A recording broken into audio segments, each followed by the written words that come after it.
नमस्कार दोस्तों, स्वागत है आपका हमारी हॉरर पॉडकास्ट शो पे, जहां पर हम लोग सुनते हैं एक से बढ़कर एक सच्ची घटना पर आधारित डरावनी कहानियां। तो जो आज की कहानी हमारे पास आई है वह है अमित की। तो अमित की आप बीती हम अमित के जुबान से ही सुनेंगे। तो चलिए देर न करते हुए कहानी की शुरुआत करते हैं। नमस्कार दोस्तों, मेरा नाम अमित है। मैं एक छोटे से जॉब में काम करता हूँ। तो चलिए अब देर न करते हुए मैं आपको अपनी सीधे कहानी पे ले चलता हूँ। शहर की जिंदगी कभी कभी इतनी व्यस्त हो जाती है कि इंसान को अपनी ही पहचान धुंधली लगने लगती है। कुछ ऐसा ही हाल मेरा और मेरे दोस्तों का था। मैं, रोहित, नीरज, सूरज और विकास, हम पांचों बचपन के दोस्त थे। लेकिन नौकरी और जिम्मेदारियों के कारण सालों से एक दूसरे से नहीं मिल पाए थे। एक दिन अचानक नीरज का फोन आता है और वह बोला, यार मेरे चचेरे भाई की शादी है और गांव में आना पड़ेगा। मैं चौंक कर पूछा, गांव? हाँ, बरगवा। तो ये बरगवा गांव था मेरे दोस्त का, शहर से जो थोड़ा दूर था। लेकिन मुझे लगता था कि वहाँ जाने पे हमारा कुछ माहौल बदल सकता था, और वैसे भी बहुत समय हो गया था। ऐसे में हम एक साथ मिल उस वक्त भी बिता सकते थे। हम सब ने तुरंत हाँ कर दी। यह हमारे लिए पुराने दिनों की याद ताज़ा करने का मौका था। शादी के दिन हम सुबह सुबह बरगवा के लिए निकल पड़े। रास्ता लंबा था और धीरे धीरे शहर की भीड़ भाड़ पीछे छूटती जा रही थी। जैसे जैसे हम गांव के करीब पहुंचे, घने जंगल और सुनसान रास्ते हमारी कार के चारों ओर फैल गए। सूरज ने पूछा, यार यह रास्ता तो थोड़ा डरावना सा लग रहा है। तभी नीरज ने हंसते हुए कहा, अरे शादी में डर कैसा, वहां पहुंचकर देखना, खूब मस्ती करेंगे हम लोग। गांव में दाखिल होते ही माहौल बदल गया। एक जो छोटा सा गांव था ये, जहां हर घर मिट्टी का बना था और हर गली में दियों की रोशनी फैली हुई थी। शादी का माहौल पूरे गांव में महसूस हो रहा था। महिलाएं पारंपरिक गाना गा रही थीं, बच्चे खुश होकर इधर उधर दौड़ रहे थे और हर तरफ एक अनोखी खुशबू फैली हुई थी। जैसे ही हम नीरज के चाचा के घर पहुंचे, हमें तुरंत तैयारियों में लगा दिया गया। कोई फूल सजाने लगा तो कोई ढोल नगाड़ों की व्यवस्था में। हर तरफ खुशी का माहौल था। मैंने अपने दोस्त के साथ घर के आंगन में बैठकर चाय पी। रोहित ने कहा, यार शहर में इतना सुकून कहाँ मिलता है, यहाँ तो हर चीज़ अपनी लगती है। मैंने जवाब दिया, बिल्कुल सही कहा दोस्त। शाम ढल चुकी थी, बारात की तैयारी शुरू हो रही थी। मैं शादी की भीड़ से दूर एक शांत कोने में खड़ा था।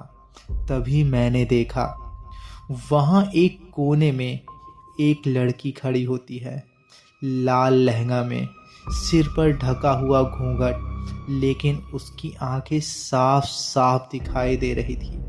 उसकी आंखों में कुछ ऐसा था जो मेरी नज़रें उससे हटने ही नहीं दे रही थी। उसका चेहरा चांदनी रात की तरह चमक रहा था, लेकिन उसकी मुस्कान में एक अजीब सा खिंचावट था। ऐसा लग रहा था जैसे वह किसी और ही दुनिया की हो। मैंने रोहित से पूछा, यार वो लड़की कौन है? रोहित ने उस तरफ देखा, लेकिन उलझन भरे स्वर में बोला, कौन?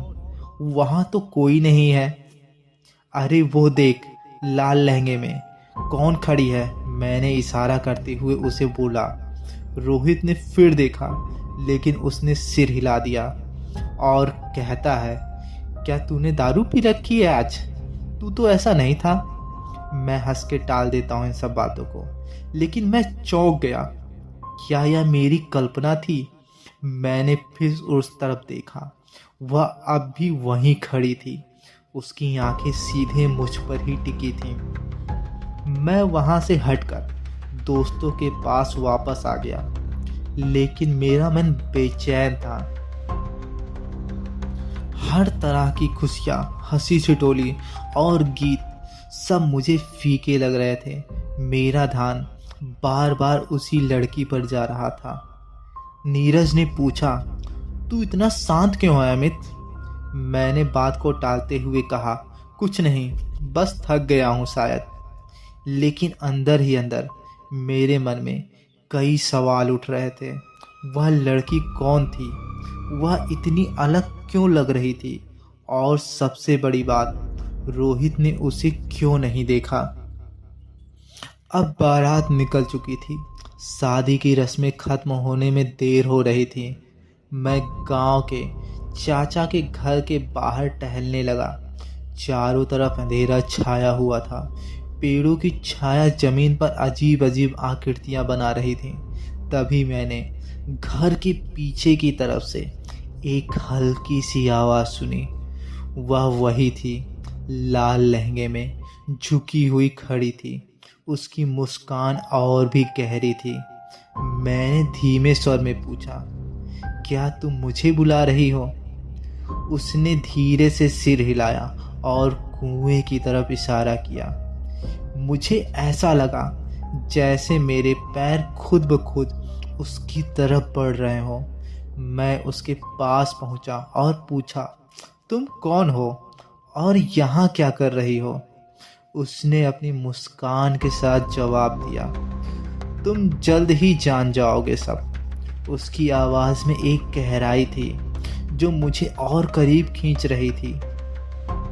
उस लड़की का नाम मुझे बातों बातों में ही पता चला कि उसका नाम मीरा है। मीरा से मिलने के बाद मेरे मन में बेचैनी की लहर दौड़ गई थी। उसका शांत स्वभाव, उसकी रहस्यमयी मुस्कान और उसकी आंखें, उनमें कुछ ऐसा था जिसे शब्दों में बयान करना मुश्किल था। ऐसा लग रहा था जैसे वह हर चीज़ के पीछे छिपी किसी गहरे राज को जानती हो। मैंने उससे पूछता हूँ, तुम्हें यहाँ अकेले डर नहीं लगता? उसने जवाब दिया, डरना तो उन्हें चाहिए जो मुझे जानते हैं। उसका यह जवाब मेरी रीढ़ में सिहरन पैदा कर गया। मैंने सोचा, क्या वह मजाक कर रही थी या फिर इसमें कुछ और ही था? मीरा से मिलने के बाद मेरी रातें अजीब होने लगीं।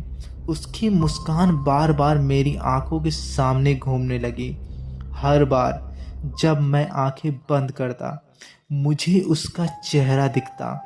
ऐसा लगता था जैसे वह मेरे बहुत ही करीब हो। एक रात जब मैंने अपने कमरे में सोने की कोशिश कर रहा था तो मुझे लगा कि किसी ने मेरे सिर के पास आकर सांस ली हो, और वह सांस बहुत ही गहरी और स्पष्ट सुनाई दे रही थी। मैंने झटके से आंखें खोली, लेकिन वहाँ कोई भी नहीं होता है। खिड़की से हल्की हवा चल रही थी, लेकिन उस हवा में एक अजीब सी गंध थी, जली हुई लकड़ी और मरे हुए फूलों की जैसे।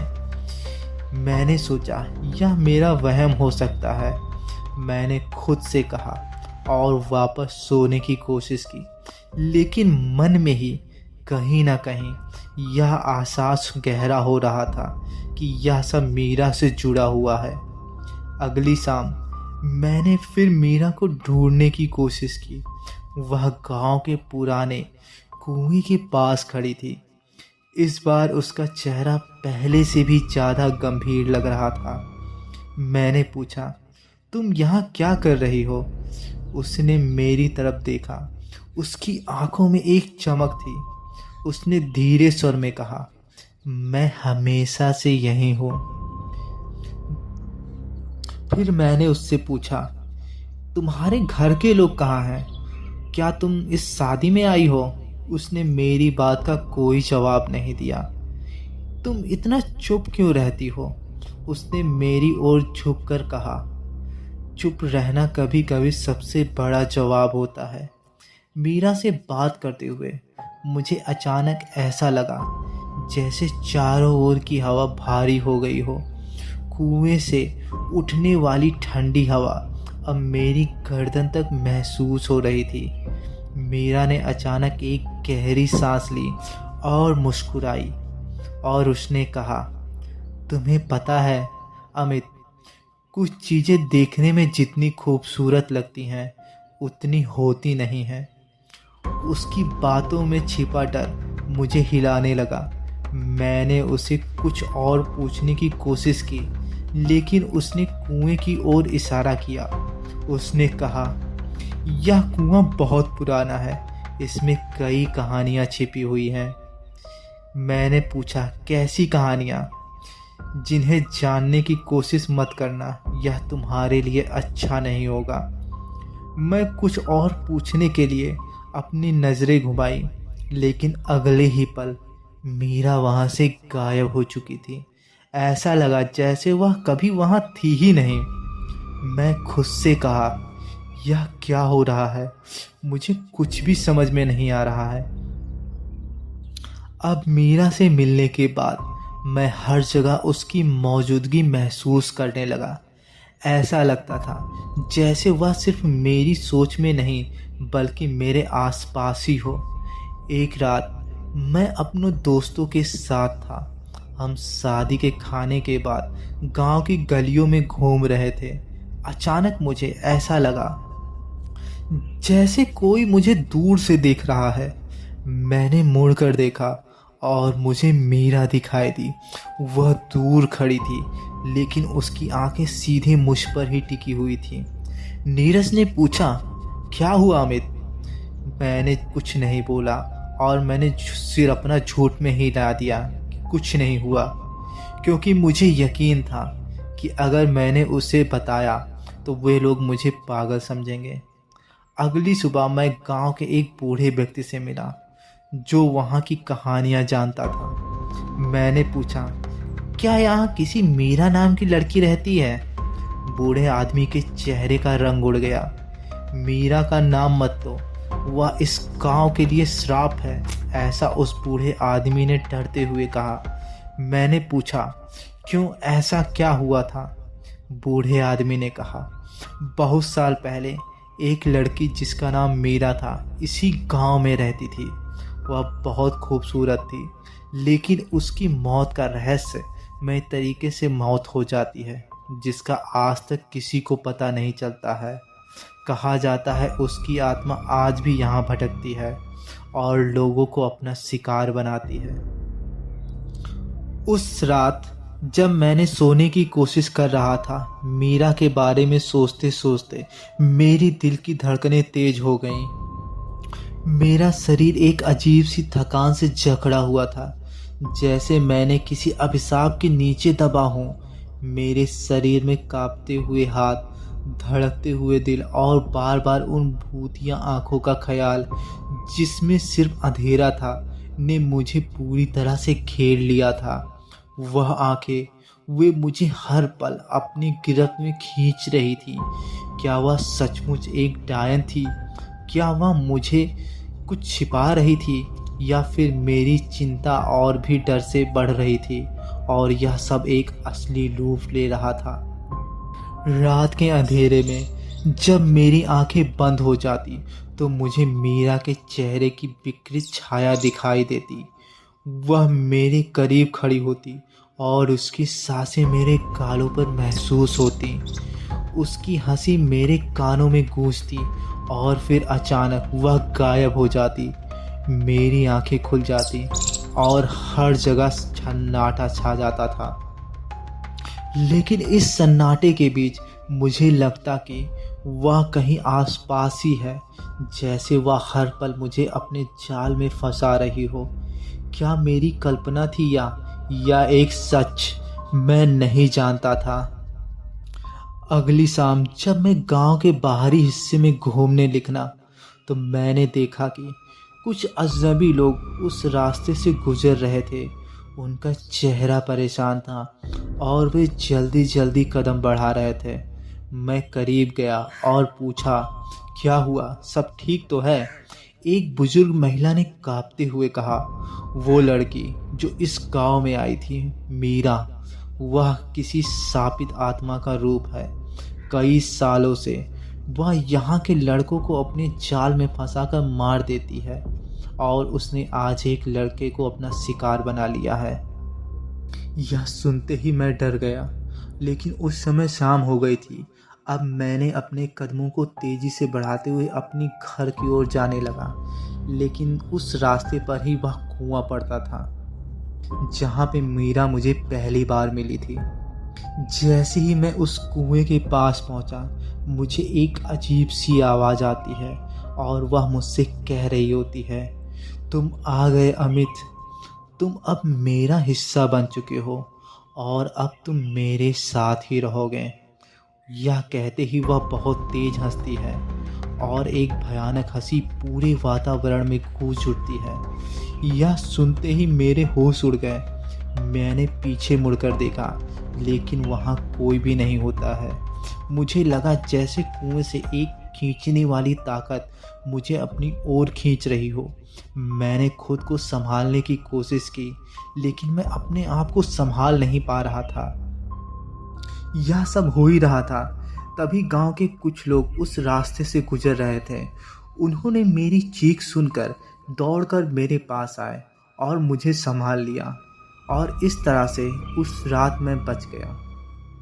लेकिन इस रात की घटना ने मुझे बहुत ही भयभीत कर दिया था और इस वजह से मैंने अगली ही सुबह उस गांव को छोड़ दिया। लेकिन आज भी मैं उस गांव के एहसास को कभी नहीं भूल पाया हूँ। जब भी मैं अंधेरे में होता हूँ, मुझे एक अजीब सा एहसास होता है और किसी के मेरे कानों के पास सांस लेने का एक स्पष्ट एहसास महसूस होता है। तो दोस्तों, यह कहानी थी अमित की। उम्मीद करते हैं यह कहानी आपको पसंद आई होगी। अगर कहानी पसंद आई होगी तो इस छोटे से चैनल को ज़रूर अपना सपोर्ट दीजिए और वीडियो को ज़रूर लाइक करिए और कमेंट में मुझे बताइए कि आप किस सिटी से मेरे वीडियो को देख रहे हैं। फिलहाल पूरा वीडियो सुनने के लिए आपका बहुत बहुत धन्यवाद।